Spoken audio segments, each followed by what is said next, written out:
Coach, would you like to introduce yourself and then we'll start taking questions? Sure.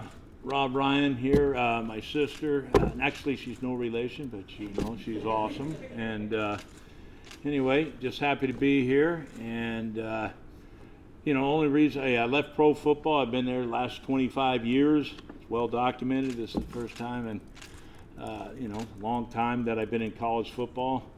Last time I was at Oklahoma State, we were a top 10 defense, and that was about 25 years ago. Last time I stopped anybody. But anyway, you'll see this. I'm gonna be me. I'm comfortable in my own skin, so I hope you are.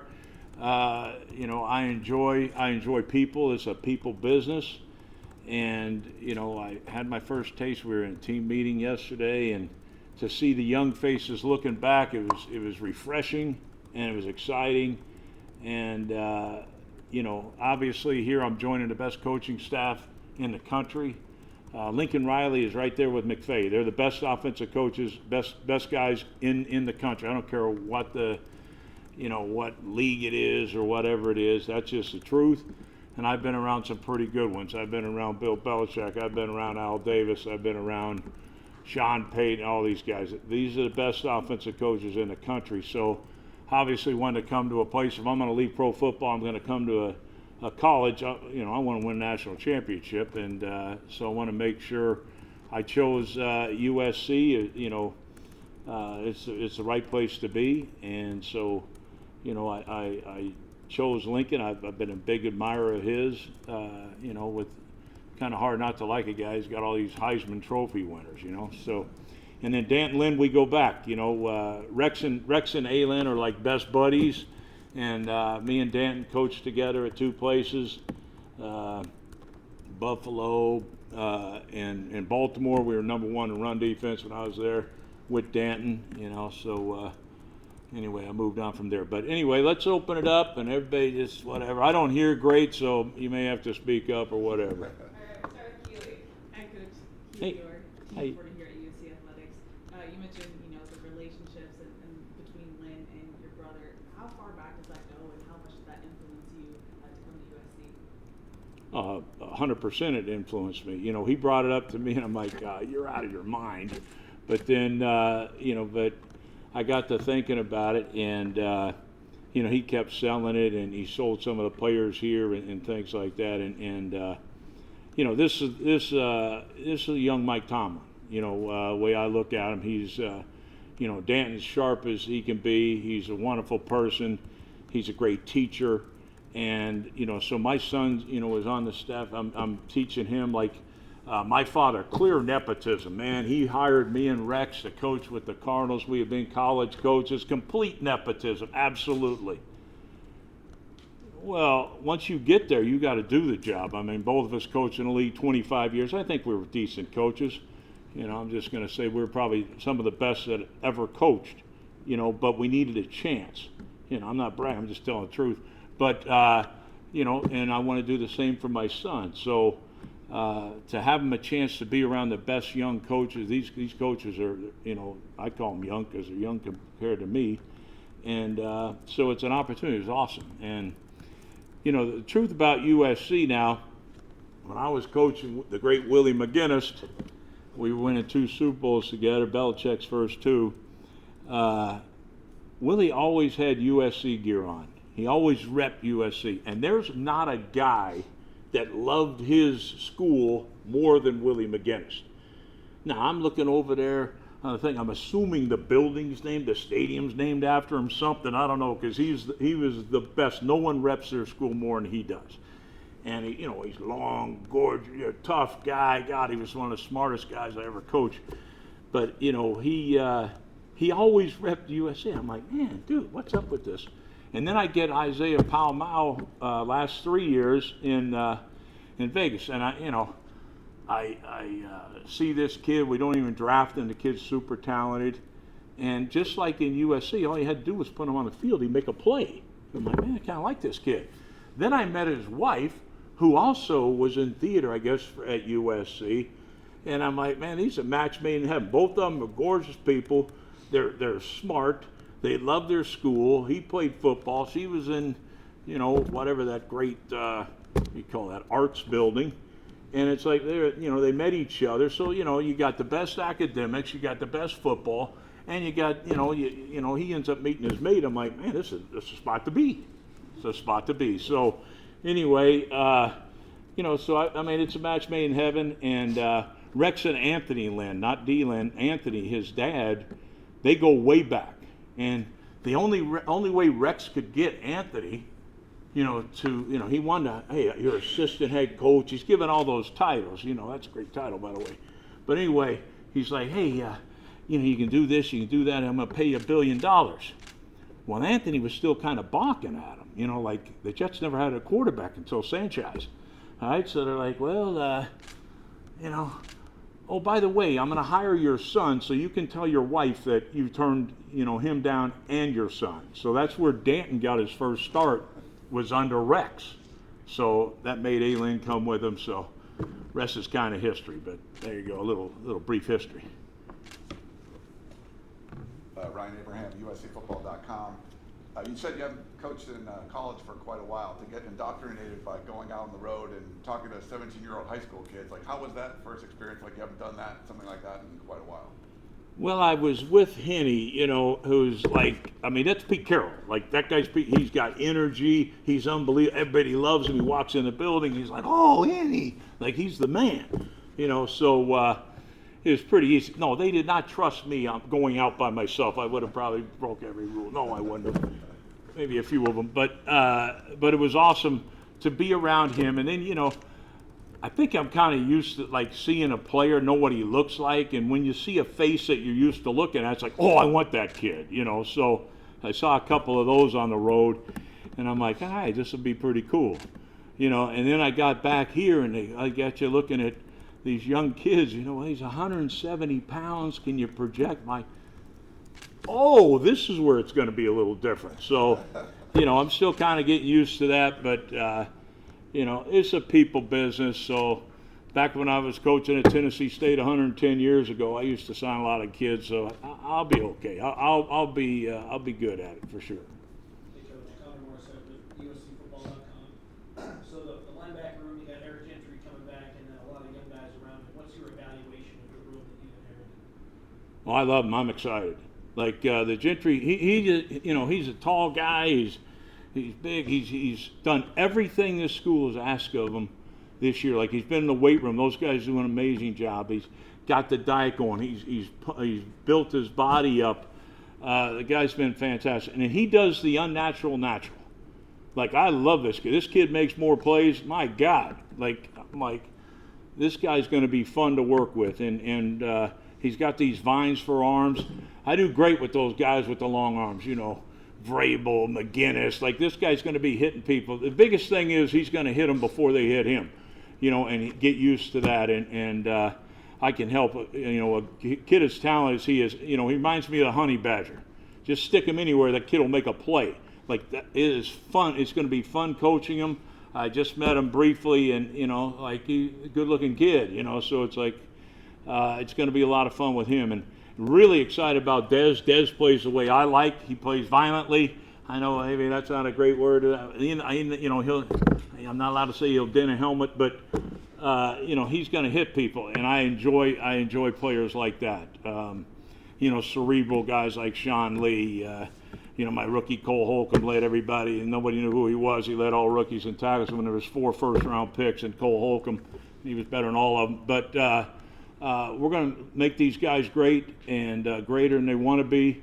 And obviously, I got some really good talent there to work with. Excited about the recruiting class. I can't talk about that, but really happy about these guys. We may not have a lot of kids, but they're going to be good ones. I saw them working hard in the weight room, and it's going to be a fun group to work with for sure. Coach, Mark Holkin, over here. Yes, sir. Mark Holkin, VRC.com. You've been coaching, as you said, forever, since when Buzo was walking around as a baby. Have you seen the culture change a lot between when you were coaching college 25 years ago to the NFL and coming back to college now? Have you seen a personality trait difference? And then second part of the question, better hair, you or Coach or Troy Polamalu? I'd have to say Troy there. That's a close one. Mine's a little grayer, but he's getting a little tinted gray now. Both of us, ironically, married Greek women. Whew. It's tough. That's tough. So I'm sure she's in charge of his house like mine's in charge of me. But what was the other question? Coaching. Coaching? You know what? That's the biggest overrated thing there is. People are people. The only people who are going to survive in football are guys that are the alphas, that are tough, that love contact, that enjoy running to the ball, competing at the highest level. And that's what you still see. Like, oh, this guy, he's on social media. He's on it. I get it. But at the end of the day, when they're looking back at you, they're the same guys. They're the same guys. Like, that's who's successful. Smart, tough, competitive, hardworking, selfless, and football's important. That's the only people that make it. And when you're on this level, it's the same as professional football. Like, we got to win. Like, up there, that's what we're shooting for, and it's the same. So, I haven't even seen a difference, and I've been coaching for 40 years or whatever it is, and they all look, they're great. You could put any one of our kids in front anywhere. I don't care where it is. He's going to stand out, and the eyes will go to him, because that's just who they are. They're the alphas. They're the best people in the world, and I don't know. I mean, I haven't seen the difference, and I enjoy them. I love being around them. They keep you young. They keep you excited. They keep you happy. Like, it's, I don't know. I mean, I like teaching and coaching young people like that because they're so easy to be around. They're the best people in the world. And I think you could land them in any business at all, and they'll be successful. Rob, Yes, sir. we've got this one here registered. You mentioned your praise for Danton. I think you first worked with them back on the Bills. Yes. 16. What did you notice about him then that was special and that you could tell was going to be special? And how have you seen him develop since then to where he is now? Okay, well, first one, all right, this is no lie. All right, so, me and Rex were Cub fans, so the Cubs make it to the World Series. They're playing Cleveland for the World Series, Game 7. So Rex, being the head coach, he's like, well, let's go get a van and load it up, a bus, and take it over there to go watch Game 7. This is no lie. This is Tuesday during the season. I'm like, we can't do that. Well, he did. He took everybody but 2 coaches. Me and Danton. I was like, well, hell, we can't leave. We got work to do. We got to coach this team up. We got to get all these cards up. We did all that. But that's the work ethic we had. Like, sometimes, the good don't go with the bad. We had to stay and work, but that's what I admired about him. We were always going to work. I think it might have been my training from Belichick or whatever. I'm not leaving, hell. But, he's been great. And, we've also taken over reclamation projects. I took over the worst defense in the history of the National Football League when the great Steve Spagnuolo was coordinator. They were dead last in the history of the National Football League in defense. I went to New Orleans, we were 4th. All right. I thought that was pretty good. And then I did the same thing in Oklahoma State. They were 120-something in the country. We were top 10 that year. But anyway, coordinator year in both leagues. But that wasn't even the one in New Orleans. I never got even nominated. Like, excuse me? But anyway, Dan did the same thing at UCLA. They get to a garbage outfit and went in the top 10. All right, now he came here. Program was a little bit down. Clearly on the upside, watch where we finish this year. Watch where we finish this year. This guy is special. He's special. He knows how to get it done. He's a great communicator, great teacher. He's fun to be around. He makes everybody better, including the coaches. And, we'll see. I'm looking forward for the, spring ball or whatever. I can't wait. We're going to go against the best. Oh, good. Bring it on. Let's see. I can't wait to see that little JUCO kid from Hutch. Bam! We're going to get after his little butt. But anyway, it'll be great. We're excited. You know, and I saw the Mayava guy. I coached his uncle. I hated that kid when I first saw him. A USC kid, a little captain. Remember, he could walk under this table right here. Little guy. We draft this little runt. I'm like, oh, man. This guy, I was all over this kid during the OTAs. Like, man, this guy, man, you got to run to cover a guy. Anyway, so then I'm like, hey, guys, Sweet Live is going on vacation with the family, going out to Hawaii, going to Maui. I've never been to Maui. I run things in Oahu, but I'm like, I'm going to go to Maui. He's like, hey, Rob, you get in any kind of trouble now, you just tell him you know Kalooks. I'm like, man, yeah, I'm going to tell him I know Kalooks. You know, get the hell out of here. Walk out there, do the usual.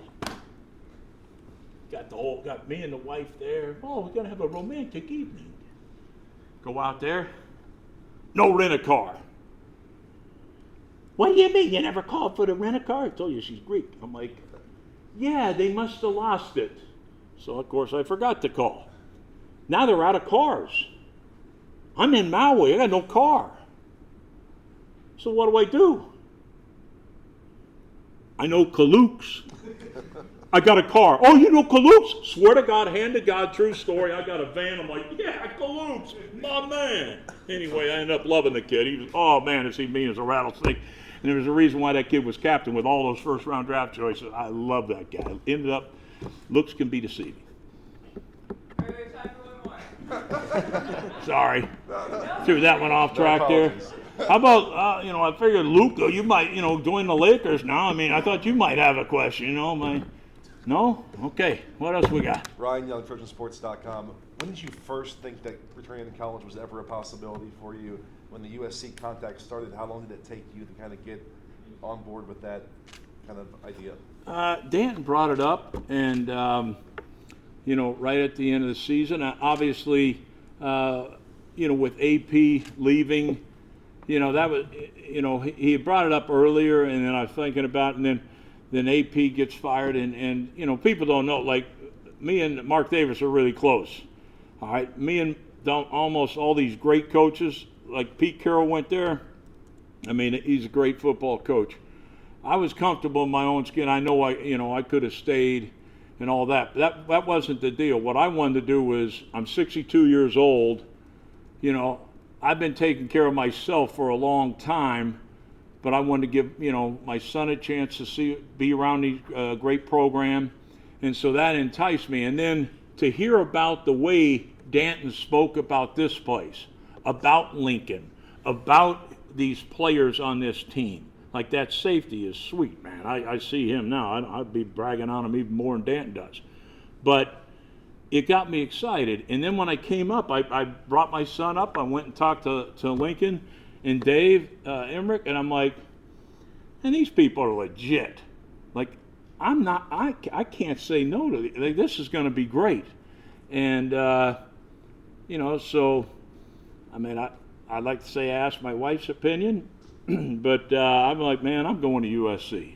So now she's packing what she now says is for the last time, and she is not happy with me, but I'm getting ready to go home today and got the dumpster ordered, and here we go. I'm going to be packing it up. The only difference is I'll be hitting the U-Haul coming, but we're excited about it. It's a great choice for me. I'm already pretty comfortable being here. I'm still, working a little bit on the recruiting thing, but, I'm happy to be here. Great defensive staff that we're around, and really enjoying it already. Thank you so much for trying. All right, that's Thank it. you. All right.